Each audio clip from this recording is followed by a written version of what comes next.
안녕하세요 여러분, 반갑습니다. 고전평론가 고미숙입니다. 작년에도 했었는데 그때는 이렇게 줌만 들여다보느라고 시선이 이렇게 아래로 있어서 좀 보기가 불편하셨던 것 같아요. 올해는 여기를 이렇게 보고 해야 되는데, 점점 이제 우리가 온라인하고 이제 익숙해지는 과정이죠. 진화의 과정인 것 같아요. 이제 이것이 다 사실은 코로나가 우리에게 준 선물이거든요. 올해는 그래도 코로나가 어떻게 종식되겠지 이런 기대를 계속 하면서 봄, 여름, 가을, 지금 겨울, 이제 입동이 지났으니까 겨울이죠. 겨울까지 온 것 같고, 이제 코로나 종식은 요원하고 코로나와의 공생을 이제 도모해야 하는 때가 된 것 같습니다. 코로나가 이제 인류에게 준 메시지가 뭐 굉장히 많은데, 우리가 공통적으로 알고 있는 게 있죠. 이제 미생물. 그 미생물은 가장 작은 자연 유기체 단위잖아요. 그러니까 이제 결국 생물, 무생물의 사이에 있는 존재니까 바이러스는, 우리는 이제 인간을 넘어 생명, 무생물, 그러니까 자연하고 어떻게 교감할 것인가, 이 메시지, 이 과제를 풀지 않으면 이제 끊임없이 이제 팬데믹이 되돌아온다. 이제 이거는 이제 알게 됐고요. 그리고 이제 코로나가 아주 동시적으로 전 세계 이제 기후재앙 이제 상황을, 그걸 아주 리얼하게 이제 보여주는 그런 이제 두 해를 겪었죠.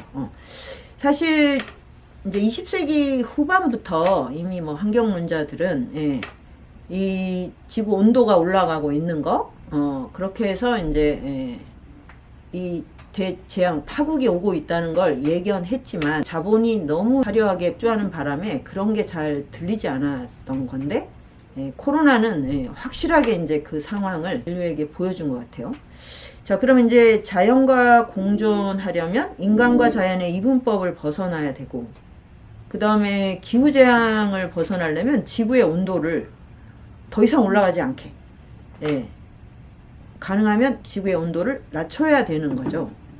그리고 이제 이런 과제가 뭐 전 세계를 움직이는 정치인이나 무슨 기업 CEO들에게만 주어진 게 아니고, 모든 인류에게 다 동시적으로 주어진 미션이에요. 그러니까 지금 이제 우리나라나 이렇게 좀 선진국을 보면 개인의 단위로 다 흩어져 있거든요. 개개인의 단위로. 그래서 어떻게 보면 이제 자기의 삶만 이제 도모하면 되는 그런 상황인데, 코로나가 이 개인들을 인류라는 이름으로 묶어버렸어요. 그래서 누구도 자기 삶의 현장에서 이 미션, 자연과 어떻게 공생하고 지구를 어떻게 구할 것인가 라는 과제에서 아무도 자유로울 수 없게 이렇게 되었습니다. 그래서 이제 뭐 작년부터 계속 이제 제기됐던 포스트 코로나 이후에 문명의 비전, 삶의 비전, 뭐 이제 이런 거를 아마 누구나 다 이제 탐구하고 고민을 하셨을 텐데, 저도 그 과정에서 이제 몇 개의 이제 테마를 설정을 해서 이번에 여러분과 함께 나누게 됐습니다. 세 가지인데요. 일단 이제 욕망에서 자유로, 그리고 지성에서 영성으로, 정주에서 유목으로, 요 세 개의 테마는 제가 이제 여러 강의에서 굉장히 자주 말씀을 드렸던 건데, 그게 이제 강의가 시간이 1시간에서 뭐 100분 단위로 하니까 되게 듬성듬성 얘기할 수밖에 없었어요. 근데 이제 이번에 이렇게 3번에 걸친 그런 강의를 하게 돼서 요 주제를 하나하나 나누어서 이제 여러분과 좀 공유를 하려고 합니다. 오늘의 테마는 이제 욕망에서 자유로, 이 주제인데요. 이렇게 방향을 바꾸지 않으면 이제 자연과 공생하는 길은 불가능할 거고, 지구의 재앙을 극복하는데 뭐 이제 거기에 기름을 이제 더 붓게 되겠죠. 그래서 이 문제를 세밀하게 좀 찬찬히 이렇게 따져보자, 이런 차원에서 이제 이 주제를 설정을 했습니다. 그러면 이제 여기서부터 시작하면 어떨까 싶어요. 모든 사람은 이제 행복하기를 원하죠. 행복. 예, 불행을 원하는 사람은 없겠죠. 불행을 원하면서 열심히 사는 사람은 없을 거예요.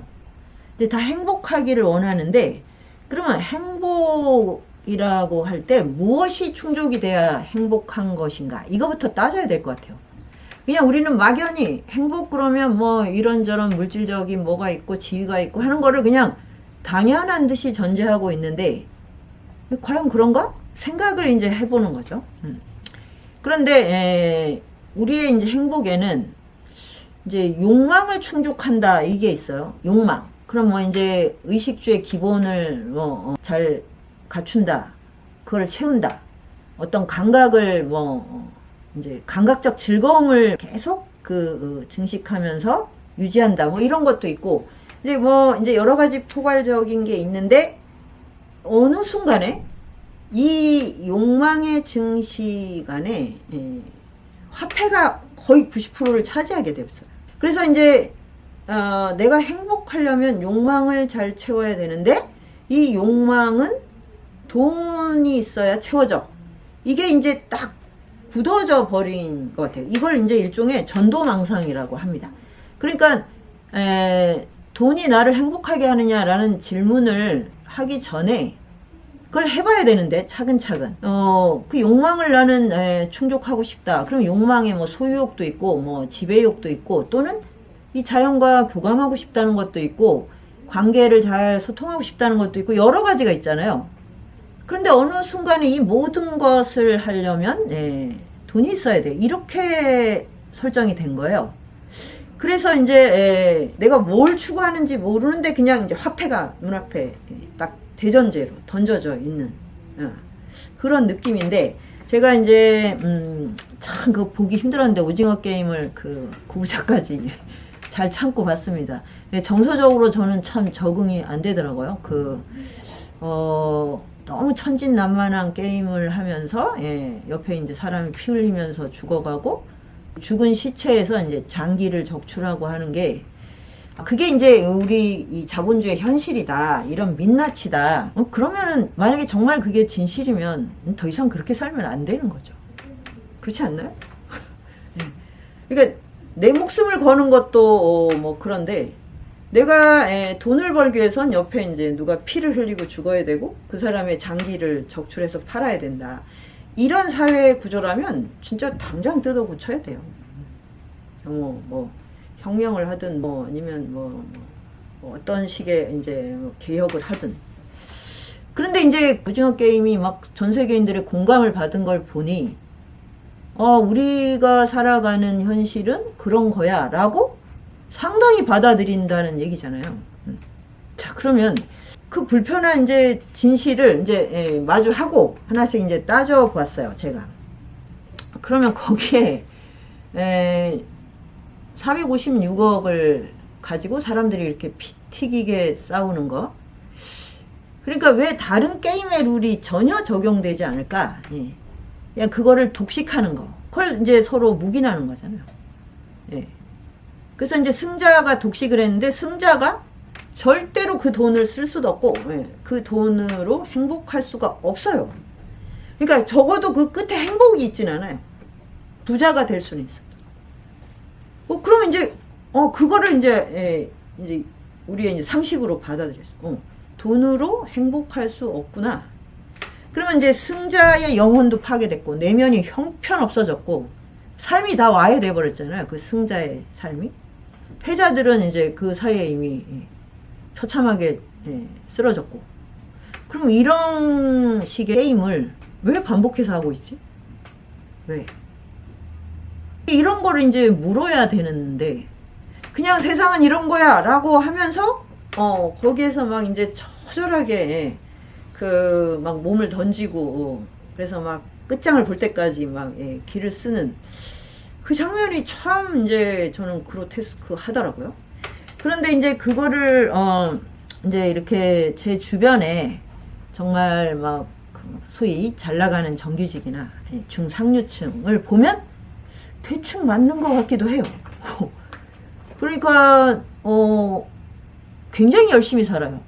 이제 삶을 다 그냥 그 화폐의 증식에 다 투여하는 거예요. 그게 이제 생명을 담보하는 거죠. 그래서 이제 오장육부가 다 이제 썩어 문드러지는데도 막 달려가는 거죠. 속도가 이제 그 게임에서보다는 좀 느리다 하더라도. 그런데 그렇게 해서 이제 화폐를 굉장히 증식을 했는데 만족한다고 하는 사람을 한 명도 못 봤어요. 이 정도면 충분해. 그러니까 이제 나는 정말 내 몸을 편하게 하고 그다음에 내 삶을 정말 행복하게 만드는 쪽으로 바꿀 거야. 이렇게 하질 않는다는 거야. 끝까지 또 가, 또. 그런 점에서는 오징어 게임이 정말 이제 진실을 보여주는 거죠. 네. 계속 올라가, 계속. 그래서 자기가 결국 쓰러질 때까지. 자기가 쓰러지거나 이제 주변 사람이 뭘 쓰러뜨리거나 하겠죠. 와, 그러니까, 그러면 이제 그 게임 안에서는 누구도 이제 행복할 수 없는, 모두가 불행해지는 게임을,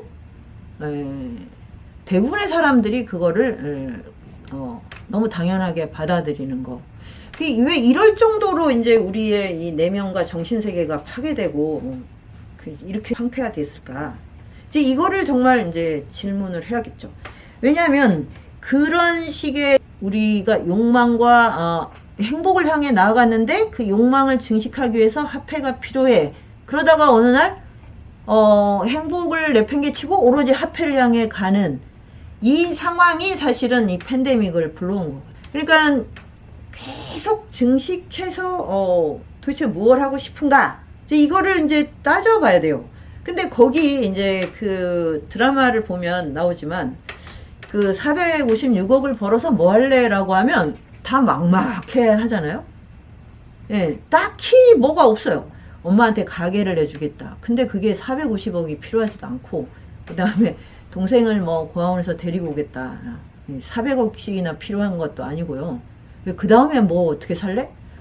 아무런 어떤 삶에 대한 프로그램이나 계획이 하나도 없는 거. 이게 진짜 놀라운 거죠. 근데 실제로 지금 우리나라 아니 전 세계 이제 중상류층 부자들을 보면 화폐 증식에 대해서는 너무 열렬하게 막 활동하고 참여하는데 그걸로 뭐 할래 그러면 없어요. 그냥 계속 쌓아놓는 거죠. 계속 쌓아놓고 그래서 뭐 할래 그러면 화성에 간다 뭐 이런 정도? 예. 화성에 가서 뭐 할래 그러면 그냥 멋있잖아. 이거 말고 없죠. 화성에 가서 어떤 삶을 살고 싶은가? 그 삶의 비전이 없는 거예요. 참 이거는 그러니까 뭐냐면 화폐가 삶을 싹 다 몰수해버렸어. 삶의 프로세스를. 근데 우리가 한번 잘 따져보세요. 세상에 어떤 엄마가 자기 자식이 이 목숨 걸고 그런 온갖 게임을 하기를 바랄까요? 그런데 자식이 돈을 많이 벌어오면 좋겠죠. 근데 수많은 사람을 다 죽이고 봤어. 이걸 원하는 엄마가 있다면 엄마가 아니죠. 이 모성이 파괴된 거잖아요. 네. 이걸 원하는 가족이 어디 있을까요? 근데 전부 다 거기 내용은 결국 가족밖에 없는데 정말 좀 어처구니 없는 게 정말 가족을 이해를 하고 있는 거야? 그냥 가족한테는 돈을 이만큼 갖다 던져줘야 돼. 이런 식의 설정밖에 없는 거죠. 이게 얼마나 무지막지한 정말 폭력입니까? 물어봤나? 엄마 내가 이렇게 해서 돈 벌어오면 괜찮아? 라고 물어봐야지. 물어보고 동의를 받은 다음에 가야지. 그러면 이제 그러니까 서로에 대해서 아무것도 확인 안 하는데 다 이렇게 생각하는 거야. 가족을 사랑하려면 돈이 무지막지하게 필요해. 그냥 이거밖에 없는 거야. 진짜 가족을 이해하고 소통하기 위한 노력은 1도 안 하고 그냥 이런 이제 대전제가 작동하는 거. 그래서 그 돈을 가지고 와서 가족에게 행복을 선사할 수가 없어요. 예. 그러는데 이미 엄마는 돌아가셨고 자기는 이 돈을 한 푼도 쓸 수 없는 신체가 돼버렸고 이런 것들을 이제 정말 하나하나 따져봐야 되고 계속 이제 승자 독식으로 이제 가서 몇백 조를 주무르는 이제 부자가 됐다. 그러면 이제 그 부자들이 등장하잖아요. 그 부자들이 하는 일은 정말 그 쾌락. 5분 안에 나를 황홀경에 빠지게 해줘. 얼마나 불쌍해. 그거 말고는 삶의 의미가 아무것도 없는 거예요. 네. 그러니까 이런 것들을 우리가 이제 하나씩 잘 분석을 하지 않으면 우리는 그냥 맹목이 빠지는 거죠. 그래서 이 행복하려고 나는 욕망을 추구했는데 이 욕망이 소유와 증식을 향해 가다 보니 화폐와 오버랩이 됐고, 그러니까 거기에는 뭐가 있냐면 이제 거대한 무지가, 왜? 라는 질문에 아무도 답을 못해요. 그런데 사실 뭐 우리 사회에서 뭐 성공한 분들은 진짜 열심히 일하거든요. 너무너무 열심히 일하고 성실해요. 근데 자기 몸에 생명력이 막 떨어지고 있는데 왜 그렇게 살아라고 하면 답을 못해요. 그냥 화폐의 양이 늘는 게 좋잖아, 이거 말고. 자기가 쓸 시간도 없는데. 그리고 가족을 위해서는 이걸 계속 벌어야 돼 라고 암기를 하는 거예요. 암기를. 가족한테 물어보거나 자기 자신에게 물어보지 않은 채. 이게 이제 무지죠, 무지. 그래서 이제 우리가 다시 돌아가면 행복하기 위해서 나는 내 욕망을 막 채우기 위해 달려가는데, 이 욕망은 이제 욕망은 여러 가지 욕망이 있는데 화폐와 결혼하는 순간 증식 말고는 눈에 뵈는 게 없는 거예요. 네. 그렇게 될 때 이제 어떻게 되냐면 이 욕망은 정말 아주 단일한 코스를 타게 되고, 그렇게 됐을 때 그 라인에 있으면 화폐를 얻든 안 얻든 단절, 아주 거대한 단절을 경험하게 돼요. 왜? 아무하고도 소통할 수가 없는 신체가 되니까. 저는 이제 그게 이제 한의학적으로 보면 우리가 이제 산다는 건 돈도 벌어야 되고, 그 다음에 돈을 벌기 위해서 활동을 해야 되는데, 활동을 할 때 여기에 소외, 스트레스, 과로 이런 게 쌓이면은 병이 되는 거죠. 그러니까 하여튼 내가 재미있고 의미 있는 노동을 해야 돼. 그걸 선택하기 위해 최선을 다해야죠. 사실은 나한테 맞는 일을 해서 돈을 벌겠다. 이게 있는 거야. 내 노동과 활동의 내용, 이것이 있고, 그 다음에 내가 그 활동의 현장에 가서 사람들하고 전혀 교감이 안 되면 그 긴 시간을 그러고 있으면 지옥이죠. 여기 와서 같이 공부하는데 막 옆에 있는 사람하고 뭐 대화가 하나도 안 되고, 아니, 대화할 생각도 나지도 않고, 그렇게 8시간 9시간 있다 가면 어떻게 됐어? 영혼이 털리지. 이게 너무 당연한 거 아니야? 근데 이런 식의 직장을 너무 당연하게 생각을 하고, 관계라는 것이 있어야 돼요. 그러니까 이게 있고, 그 다음에 이 낮에 활동을 하고 돌아와서 내가 오늘의 삶에 대해서 전체적으로 이렇게 종합하면서 통찰해서, 오늘의 삶은 뭐가 아쉬웠어? 뭐가 좀 힘들었어? 아니면 뭔가 새로운 걸 배웠어? 라고 하는 이런 시간이 또 있어야 되거든요. 그 통찰의 시간? 그러면서 또 이제 뭐 그걸 가족과 나누고 사랑하는 연인과 나누든 친구와 이런 시간. 그러니까 하루에도 우리가 눈을 떠서 다시 잠들 때까지 이 리듬이 있어요. 해야 하는. 그런 게 이제 이렇게 쭉 흘러가야 우리가 오늘은 참 괜찮았어. 참. 이게 이런 게 행복이 아닌가요? 근데 어느 순간에 이걸 싹 다 몰수를 해버렸다는 거예요. 화폐가. 그래서 화폐를 딱 전제해 놓고 나머지는 다 포기하는 거예요. 돈이 얼마야? 이거 하고. 그리고 이제 돈을 많이 내가 받으려면 거기가 굉장히 화려한 직장이어야 되죠. 그래서 뭐 방송국이라든지 대기업이라든지 이런 데 가면 진짜 이 빌딩이 너무 압도적이잖아요. 그게 이제 주는 또 굉장한 감각적 만족이 있어요. 그래서 이제 갔는데 거기에 인간관계의 소통이라든지 그 노동이 나에게 주는 자긍심 같은 걸 아예 포기해요. 사람을 속이는 어떤 뭐 광고를 해야 된다든지, 그리고 같이 있는 사람하고는 경쟁과 서로에 대한 경멸밖에는 없는 식의 감정을 계속 쓴다든지, 그러면 나중에 돌아와서 오늘 하루 괜찮았어 라는 생각이 들 리가 없어요. 그래서 어떻게 하냐면 이제 엄청난 이제 감각적인 그 발산을 하죠. 그게 이제 뭐 술, 야식, 그 다음에 이제 막 그냥 굉장히 막 그냥 발산시키는 에너지를, 그런 식의 음식과 문화, 그렇게 해서 녹초가 돼서 쓰러지는 이런 삶. 병을 만들기 위해서 최선을 다하는 거 아닙니까? 이렇게 살면 나는 뭐 한 달도 이렇게 못 살 것 같아. 한 달? 일주일 만에 나는 바로 집어칠 것 같아. 이렇게 살면. 그런데 이런 거에 너무 이미 익숙해져 있다는 거죠. 그러니까 어떤 점에선 정말 슬로우 비디오로 하는 오징어 게임을 다들 하고 있는지도 모르겠어요. 근데 도대체 왜? 라는 질문을 하는 거예요. 왜 내가 이걸 다 참고 있지? 그럼 난 행복하려고. 그럼 행복은 도대체 뭐야? 행복에 대한 철학, 가치가 너무 빈약한 거예요.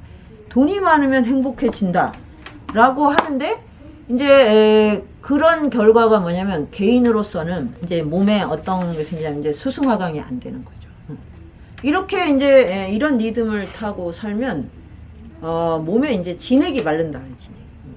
왜냐하면 계속 진액을 보관시키는 거를 24시간 내내 하니까. 그래서 이제 어느 순간에 방전됐어 이렇게 하잖아요. 그럼 이제 갑자기 과격하게 이제 휴식이나 뭐 여행 이런 걸 해가지고 또 거기 가서도 엄청나게 또 진액을 고갈시키는 방식으로 휴식을 막 이제 상품으로 사버리는. 이렇게 이제 반복이 되는데 그러면 이제 이 수승화강이 안 되면 이제 음호하동이라고 진액은 고갈되고 그러면 몸에 있는 불이 막 난동을 부리는 거예요. 그러면 이제 이 모습이 딱 이게 뭐냐면 지구의 현재 모습이에요. 우리가 작년 올해 뭐 누누이 봤지만 어디는 막 그냥 불이 한 달 이상 계속되고 있잖아요. 불이 났다 하면. 그런데 어느 곳은 막 대홍수가 나서 뭐 이태리도 그렇고 독일도 그렇고 뭐 거의 100년 만에 막 도시가 다 잠기는 이런 이제 현상이 일어나요. 수승화강이 안 되는 거죠, 지구도.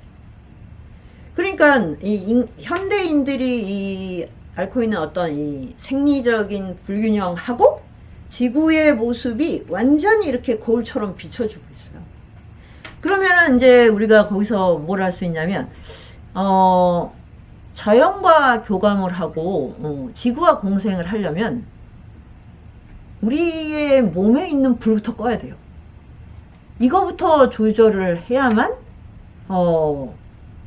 그래야만 이제 지구를 진정시킬 수가 있는 거예요. 코로나 국면이 끝나면 나는 막 그냥 이전처럼 막 못했던 걸 막 욕망을 불태울 거야 막 이렇게 하시는 분들도 있는데 그러면 사람들 몸이 지금 막 계속 이렇게 뜨거워지고 있는데 지구가 어떻게 온도가 내려갈까요? 그건 불가능합니다. 정말 이 동형적인 상응 구조를 가지고 있거든요. 그래서 이제 지구가 편안해야 이제 거기 사는 사람들이 행복한 거고 그러면 이제 나 개인의 행복도 수승화강이 돼야 돼. 물과 불이 조율이 돼야 돼. 당연한 거잖아요. 그러면 여기서 이제 뭘 지금 조율해야 될까요? 욕망의 방향을 바꿔야 되는 거예요. 욕망을 화폐 쪽으로 다 이제 오버랩을 시켜 놓으면 그러면 우리는 멈춰지지가 않는 거예요. 완전히 이제 탈진할 때까지. 자, 오징어 게임의 그 마지막 처절한 그 승부가 날 때까지 멈춰지질 않아요. 그래서 그러면 이제 이 욕망에서 이제 어느 쪽으로 이제 키를 바꿔야 되냐면 이제 생명이라는 차원으로. 우리는 인간이다. 그러면 이제 인간이다라는 걸 이제 내세우게 되면 자연과 내가 분리되어 있는 거잖아요. 그럴 때 인간은 자연 위에 군림을 하려고 하게 돼요. 그래서 자연을 어떻게 하면 착취할까? 이걸 사실 몇백 년 동안 몇천 년 동안 이렇게 해온 결과가 이제 지금의 상황이거든요. 아마존의 산림이 뭐 파괴되고 이거보다 더 무서운 게 바다의 오염이에요, 사실. 그거 보면 진짜 너무너무 끔찍하거든요. 북극이 녹는다는 그것도 이제 북극곰이 막 서로 잡아먹고 막 굶어 죽는 걸 보면 참 끔찍한데 그거보다 더 무서운 게 바다 생물체들의 정말 참혹한 현실이거든요. 그럼 이제 더 이상 이제 정화할 수 있는 데가 없게 돼요. 근데 그렇게 된 거는 너무 원인이 간단하거든요. 인간의 과도한 탐욕이잖아요. 그러면 우리 모두의 이 욕망이 우리 생명의 근원이 되는 그 현장들을 다 파괴한 거잖아요. 그러면 이제 인간이라고 우리가 이렇게 시작하지 말고 그럼 인간 하는 순간 이제 욕망이 바로 작동한다.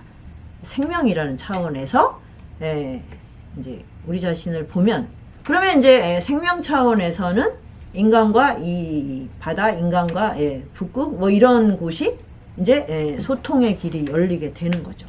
그래서 우리가 이제 생명 차원에서 내가 어떨 때 행복한가, 몸이 잘 순환이 돼야죠. 여기저기 막 이게 막 뭉쳐 있고 막 어디가 찌뿌둥한데 뭐 행복해 이러질 않잖아요.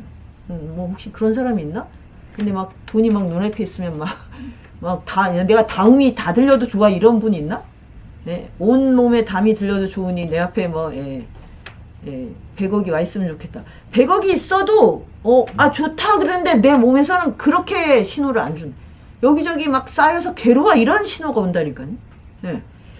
그러면 이제 이게 통해야 되고, 그 다음에 이제 몸은 이제 건강에 잘 돌아가는데 감정이 계속 뭉치고 감성이 계속 왜곡이 되고 뒤틀려 이런데 행복하다고 느끼는 사람이 있을까요? 그리고 눈앞에 있는 사람이 너무 꼴보기 싫어 막. 그러면 아무리 짓도 안 하는데 지금 이미 내 심리가 내 몸을 아주 힘들게 하잖아요. 그렇지 않나? 그래서 이제 심리의 이제 흐름, 이 순환도 이것도 굉장히 중요한 행복의 척도입니다. 근데 이거를 이제 되게 방치를 해요, 현대인은. 그냥 외면을 하는 거죠. 아주 심해질 때까지 외면을 해요. 그래서 막 원함과 자책이 골수에 파고들 때까지 외면하고 있다가 도대체 뭘 위해서 그런지 모르겠는데 이제 임상 사례가 이런 게 있어요. 지금 100세 인생이 되니까 70대, 80대 이렇게 이제 산업화 세대인데 이제 80대, 90대를 사는 분들이 있잖아요. 근데 굉장히 평생을 가족을 위해 헌신한 할머니의 경우, 할아버지보다 이 할머니들이 갑자기 70대 후반 80대가 돼서 몸은 너무 건강한데 치매도 아니야. 화병이 본격적으로 등장하기 시작해요. 그래서 막 그냥 저도 저희 아버지 친구분이 그랬는데 그렇게 얌전하고 고분고분하던 할머니가 하루 종일 할아버지 욕을 하는 거예요. 입만 열면 막 그냥 하루 종일. 그래서 그 할아버지가 견딜 수가 없어서 막 우리 집으로 도망오고 이런 적이 있었거든요. 근데 이거보다 더한 분들이 있어요. 동네가 떠나가게 비명과 고함을 지르고 그래서 몇 년 동안 동네 사람들이 잠을 못 자게 할 정도. 근데 경찰이 해결을 할 수가 없는 거예요.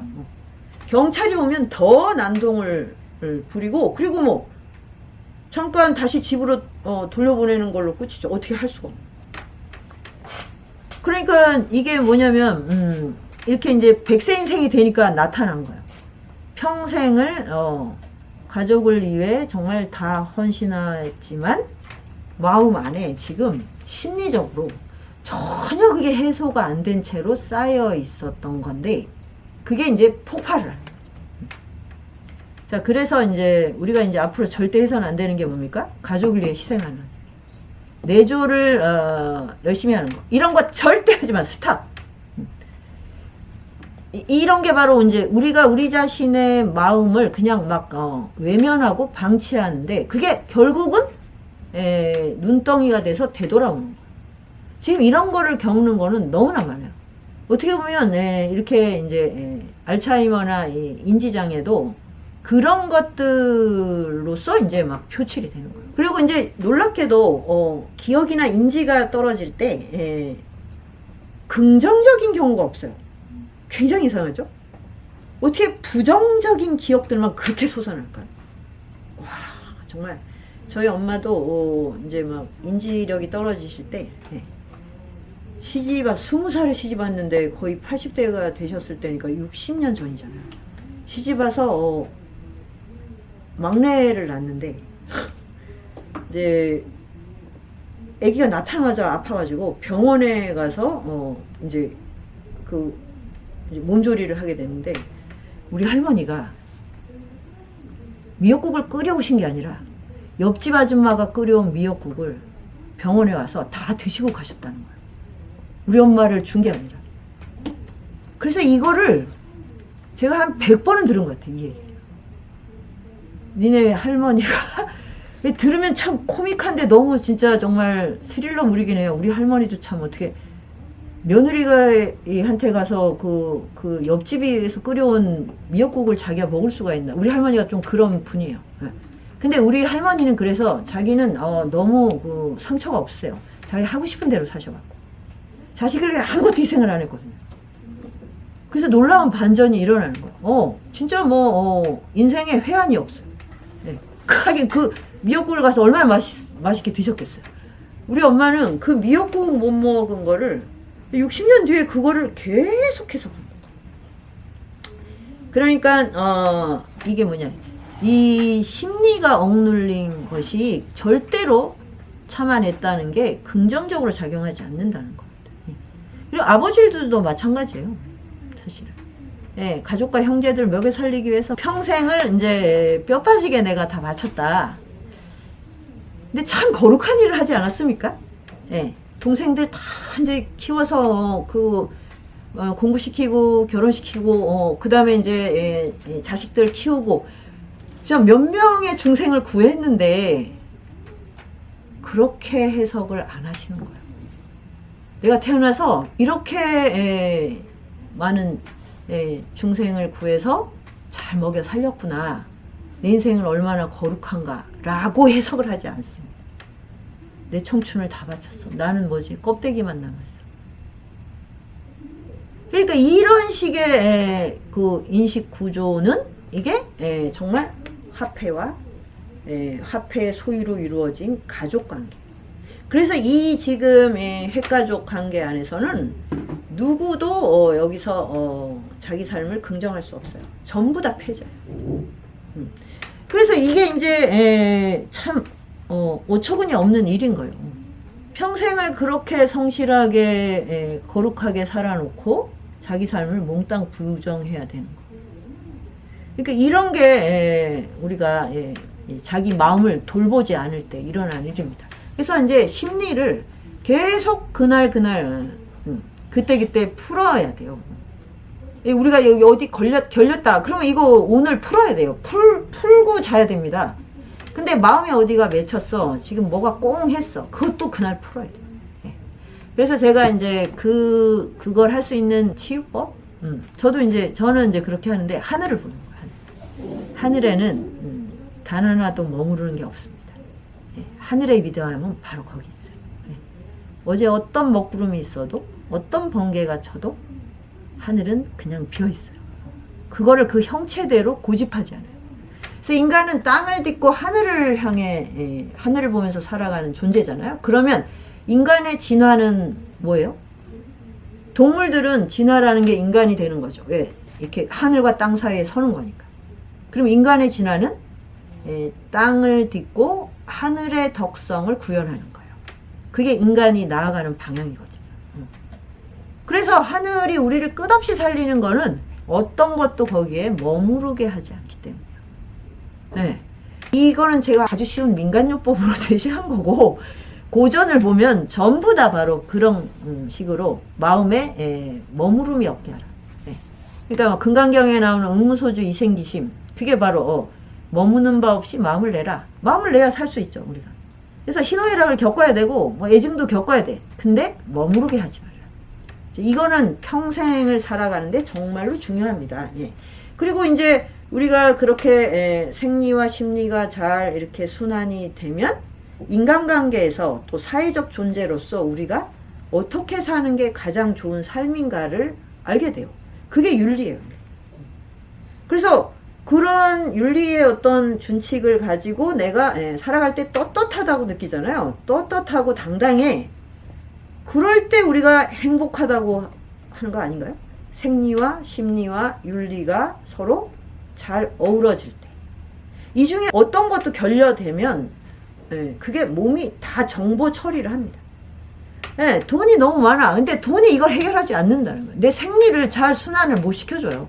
그 오징어 게임에서 이긴 사람이 완전히 넋이 나간 채로 살잖아요. 어떻게 거기서 행복해요?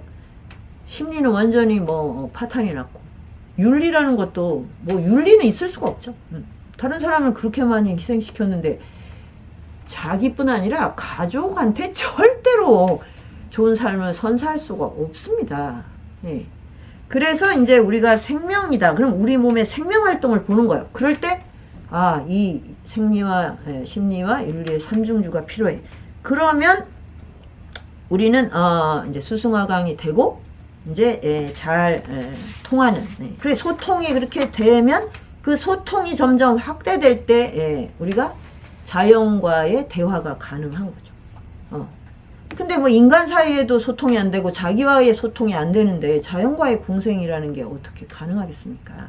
그래서 이제 우리가 그러면 화폐에서 생명으로 바꾸면 이제 화폐는 소유와 증식을 향해 가죠. 자본 자체가 또 지금은 세계 최고의 부자가 400 몇 조를 갖고 있더라고요. 그 돈을 뭐 하려고 그럴까요? 그 사람의 몸은 우리가 똑같아요. 그래서 생리와 심리가 어그러지면 그 사람도 불행해요. 그 돈이 그 사람을 구해주질 않아요. 그러면은 뭐가 우리가 다르냐면 감각을 확대하는 게 다른 거죠. 감각적 탐닉을 할 수 있는 폭이 다른 거죠. 그런데 그게 부러워할 대상이 아닌 거예요.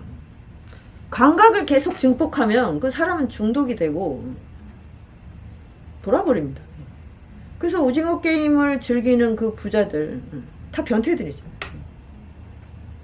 그러니까 돈이 너무 많은데 인생이 너무 심심하다. 여기에 이제 정말 깊은 비밀이 있어요. 근데 이거는 우리가 그러면 부자가 된 다음에 좀 느끼겠어요. 요런 얘기를 할 것 같아요. 몇 억이라도 있는 다음에 느껴보겠어요. 라고 할 텐데 그 작은 사이즈에서도 계속해서 그런 것이 메시지로 느껴져요, 사실. 뭐 내가 뭘 향해 막 달려가서 뭘 이루잖아요. 이룬 다음에 오는 공허감. 이런 건 다 있어요. 백수들이 그 소소하게 버는 돈에도 있어요.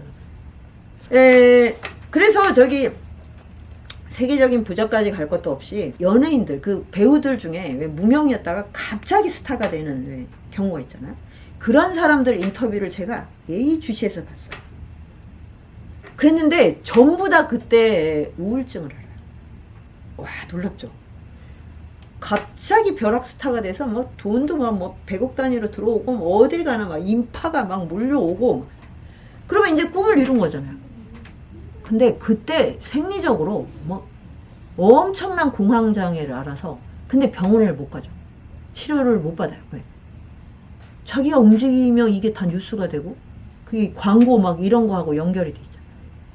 그리고 누구한테 얘기하면 다 그냥 웃어 넘기는 거죠. 배부른 소리 하고 있네 이러고. 그걸 공통적으로 다 알고 있어요. 그래서 눈치를 챘죠. 저기 저런 성공의 대가는 정말 공허함이구나. 여러분도 좀 빨리빨리 눈치를 좀 채세요. 잘 보면 전부 다 그렇습니다. 그리고 저도 이제 약간 예전에 돈이 너무 없을 때는 돈이 좀 있고 내가 막 강의도 많이 하고 책도 쓰고 이러면 참 좋겠다.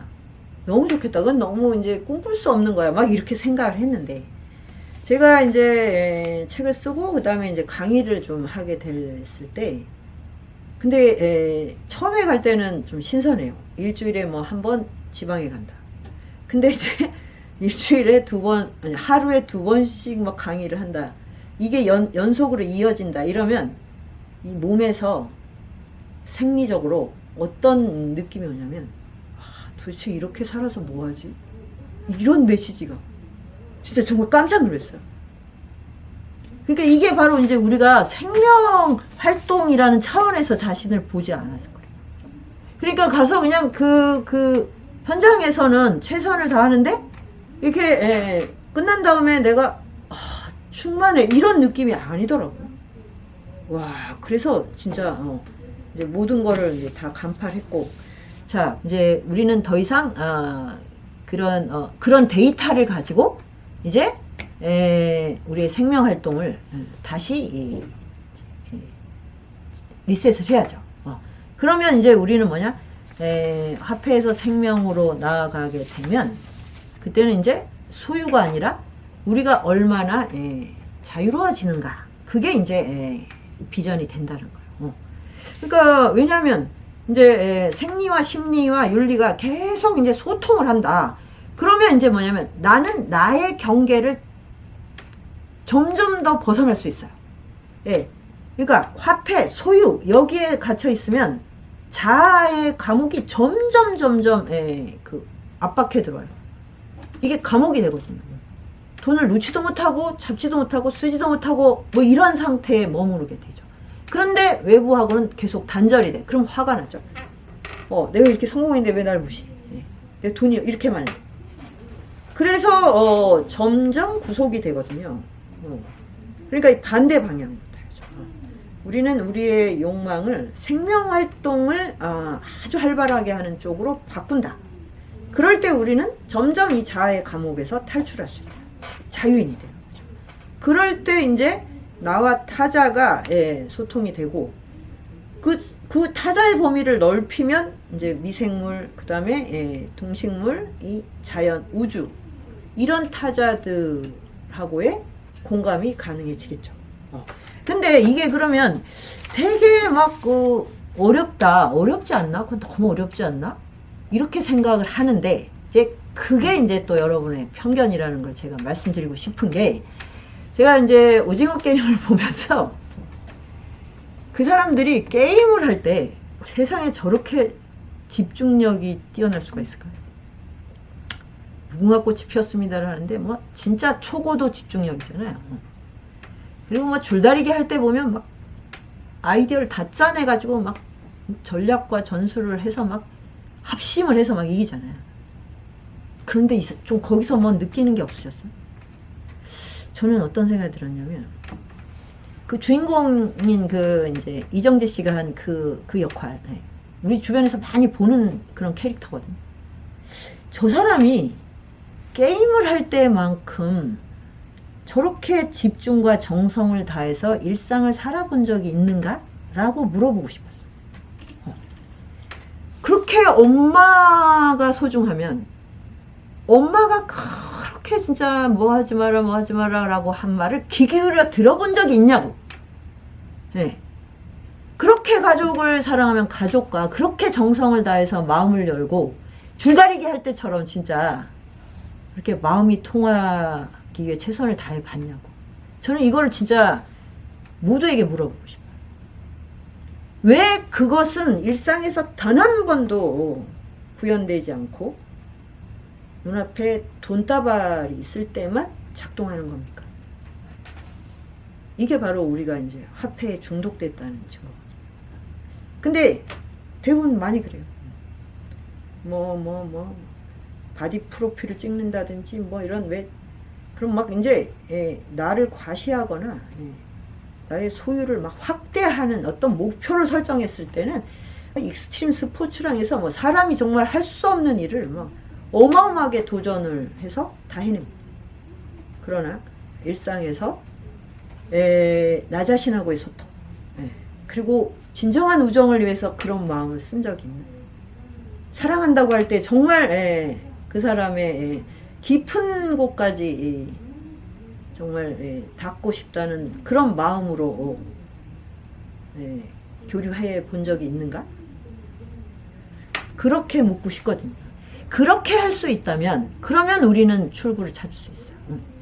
그 오징어 게임을 할 때의 그 집중과 열정, 그 고도의 열의를 우리 자신을 자유롭게 하고 우리가 이 자연과 소통하는 방향을 바꾸면 됩니다. 그게 이제 다음 주에 지성에서 이제 영성으로 라는 주제와 이제 연결이 될 것 같아요. 오늘 얘기는 여기까지 마치겠습니다.